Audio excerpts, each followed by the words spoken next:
Hey guys, how y'all doing? How are y'all doing? I hope everybody's having a great day today. I'm having a fabulous day as always, and I'm glad to be in the kitchen with you all. It is Granna, and it is that kitchen talk time, okay? So let's go ahead and jump into this conversation for today. Okay, it's all over social media, it's all over the news, national news and everything. R. Kelly has been found guilty, have been convicted of sex trafficking and racketeering, okay? Oh, Lordy. So, we knew this was coming.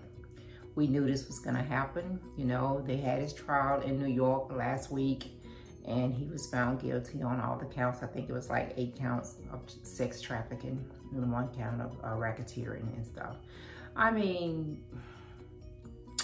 I don't know if anyone is surprised about this outcome, because we kind of saw this coming. We know what's going to happen, and it's been going on for years, and it really popped off when they had the little mini series of Surviving R. Kelly over a year or so ago. They had that on HBO and stuff, and all these young ladies was coming out telling their story and how they was involved with R. Kelly and everything. And they even had his wife on there, talking about their relationship and everything. And, this started way back with Aaliyah before he even got married to his wife. This happened way back then. And at the time, people were saying that when him and Aaliyah supposedly had gotten married, that she was a teenager. She was 13, 14, 15 years old, when this happened, but, a lot of the young girls that was involved with this, you can understand how easy it was for them to be manipulated and believing everything that R. Kelly was telling them, because this was a powerful entertainer. He was a very talented entertainer. His music, or his career, was well set, and he was doing very well for himself, and he was very popular at the time. And you a young girl, and you're fascinated by this entertainer showing some interest in you and wanting to help you, supposedly, allegedly, to start your career off and to get you to get out there and stuff. So once R. Kelly got these young girls into his presence, into his space, then he just manipulated them. And he just, did what he wanted to do with them. They was not experienced enough to even be involved with someone of his stature at the time. Maturely, their mind was not where it needed to be, because most of these young girls was, like you said, like 14, 15, 13 years old. And they just was starstruck. They just seeing this star that's showing them some interest. And he was very popular at the time, and they just knew, that they wanted to be singers or entertainers themselves. And he just took advantage of that. He took advantage of that, and at the state that he was in, and as popular as he was, he could have probably gotten any grown woman that he wanted to spend time with him, and be with him, but it seems allegedly that that's not what he wanted. He wanted to be in power and control of these young girls. And the thing about it, the sad thing about it, he had all these people around him that knew this was wrong and did nothing to stop it, but money talks. And I guess he had them on his payroll, and he was paying them decent money or good money for them to look the other way and not speak up, and try to protect these young girls and get them out of the situation. And he was so manipulative with some of these girls and had them so brainwashed that they didn't know what they was doing. They did not even have the mind to think for themselves. He had full control over these young girls, and he just took advantage of that. So whatever happens to R. Kelly from this point, he deserves it. You know, he deserved it. He can't say, you know, when he had the interview with Gayle King, he was on there talking about how he fighting for his life and everything that everybody's saying about him is a lie. They're lying on him. But everybody can't be lying. Now, there may be some exaggeration here and there, you know, as they tell their stories or trying to remember what happened with him and how they came involved with him.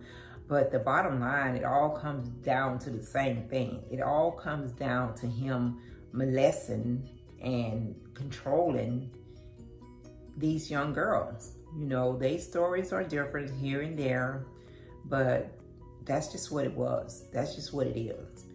And it's just crazy. And for him to just deny that, and that's something that R. Kelly's gonna have to deal with, because he's gonna have plenty of time to sit behind bars and think about what he's done, because a lot of these girls are gonna be affected for the rest of their life. You know, they're going to be affected with that. They may not even be able to have a real relationship with the guy, with the man, because they're going to always have these flashbacks of how R. Kelly treated them. I mean, some of these stories that these girls told was just terrifying, horrified, you know, how he treated them. And it's going to be, you know, hard for them to come back, some of them to come back from that. So, you know, he still has to go to court in Chicago. You know, he just dealt with what he had with the federal government in New York. So he still, you know, they delayed his sentencing until, like, I think either March or May. I remember hearing a M in there. It's either March or May of next year, because he still has to go to Chicago and go to trial. So it's crazy. The way they're talking, they're saying that he may get about 20 years. Let me see if I can find that. He may get about 20 years. And it's just crazy. You know, it's crazy of some of the stuff that they're saying that he's done, you know. And then he has kids. He has, like, what, 2 daughters and a son? So his kids got to relive this. His kids got to go through this. They got to see this on TV, you know, being played out and everything. I don't know where his mind is at, what he was thinking, other than being able to control. And thinking that he was untouchable, that he can do these things to these young girls and just get away with it. And for the longest, he did get away with it. You know, he had his little team with him that he pretty much controlled them too, because they didn't say anything. And I wonder how they feel about that now. I wonder how do the people that was on his team, seeing these young girls come and go, and seeing these young girls being treated the way that he treated them, and they did not speak up or do anything to try to help them. I wonder how they feel, because they just as guilty as R. Kelly. They are just as guilty as him, and they should be held accountable too, you know?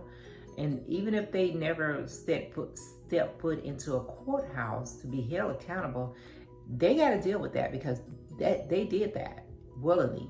I don't care how much money he was paying them. You know, they should have been, you know, defending these girls. They should have been there to protect these young girls, and he should have been telling him this is not right. And I don't care. I quit. I'm not going to work for you. I'm not going to be a part of this. I'm not going to do this, because this is not right, you know. But, you know, when you have these people in these positions, these powerful people, that does this, I don't know. It's just crazy. It's just so crazy, and it's just something that, you know, gonna have to deal with, and something that's he's gonna have to live with. He's gonna have to have plenty of time to sit behind those bars and think about what he did and come to peace with it. However he can come to peace with it. I don't know how he gonna come to peace with it. You know, on social media, it's crazy. It's crazy, and people just be putting stuff out there, because they talking about, okay, R. Kelly, you think you can fly? Let's see how you fly out of this. I was like, are you serious? So yeah, it is gonna be interesting to see how it plays out when he go to trial in Chicago, even though he's already, you know, been found guilty in New York, and see how they what they do with the charges that's against him in Chicago, and see how he how much time he gets. But whatever time he gets, he's gonna be fighting against himself, because that's something, once he get locked up behind them bars and have to sit that time out. And I'm sure there's not going to be no probation or anything like that on the table for him. He's going to have to deal with that. His mind, that's going to be there, you know. And I hope and pray that these young ladies find some type of peace in their life and they're able to go on and build their life and make something up, you know, of their life and be happy. You know, I hope that his wife is good, because she's still having to live this and go, his ex-wife, still having to go through this and live this and try to be there to support her kids, their kids, and all that. So I just, you know, just wait and see how this work out. But I hope everybody that's been affected by R. Kelly is able to get some type of closure and be able to move on with their life. And yeah.